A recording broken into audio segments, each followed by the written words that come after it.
Marie, témoin d'une espérance, pour le Seigneur tu t'es levé,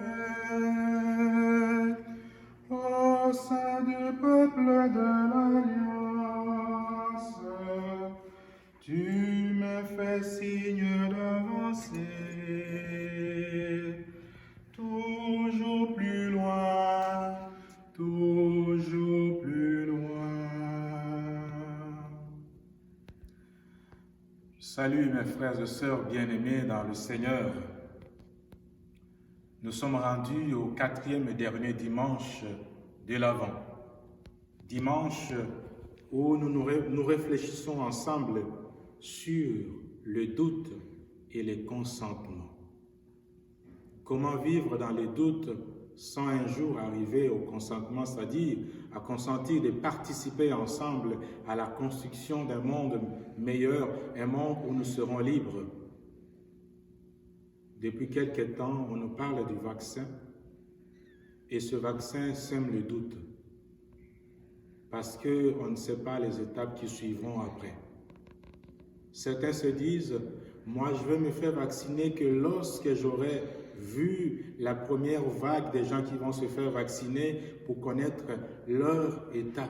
Est-ce qu'ils vont vivre des moments difficiles? Est-ce qu'ils auront des effets secondaires de ce vaccin pour enfin se décider? Je pense qu'il en est de même pour notre vie de foi. Les prochaines étapes pour Noël s'annoncent un peu dans les doutes. Et ces doutes s'installent dans notre cœur. Et on se demande, est-ce que nous célébrerons vraiment Noël? Est-ce que ça va se célébrer comme il se doit? Mais je pense que le plus important, frères et sœurs, c'est que Noël existe et existera toujours.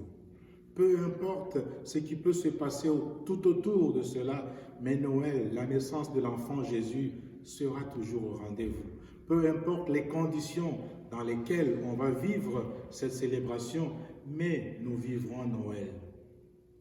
Marie, qui a été choisie par Dieu pour préparer la demeure de son Fils, a vécu aussi dans les doutes. Lorsque l'ange est venu la voir, Marie avait des doutes, jusqu'à poser la question, comment cela va-t-il se faire? C'est toujours la question, quelles sont les étapes qui suivront après? Mais l'ange va la rassurer. Et après cela, Marie va consentir. Consentir, ce n'est pas seulement accepter que tout se fasse, mais accepter de participer. Ça, c'est consentir. Participer à quelque chose pour le bien de tout le monde. Et je pense que c'est très intéressant pour nous, chrétiens et chrétiennes. Marie représente pour nous celle qui a accepté d'être préparée pour que nous puissions bâtir ensemble un monde meilleur. Ce monde de liberté. Et le Fils de Dieu qui va naître va nous apporter la liberté. Parce qu'il sera appelé le Prince de la paix.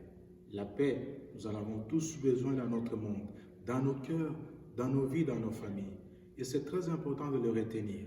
Frères et sœurs, j'aimerais vous laisser avec cette pensée de la Vierge Marie. Marie reste pour nous un modèle du consentement. Elle a dit oui. Nous aussi, si nous voulons bâtir un monde ensemble, un monde nouveau, un monde juste et fraternel, un monde où règne la paix, acceptons d'embarquer et consentons à ce que les projets de notre société nous proposent pour qu'ensemble, nous vivions des jours meilleurs. Amen.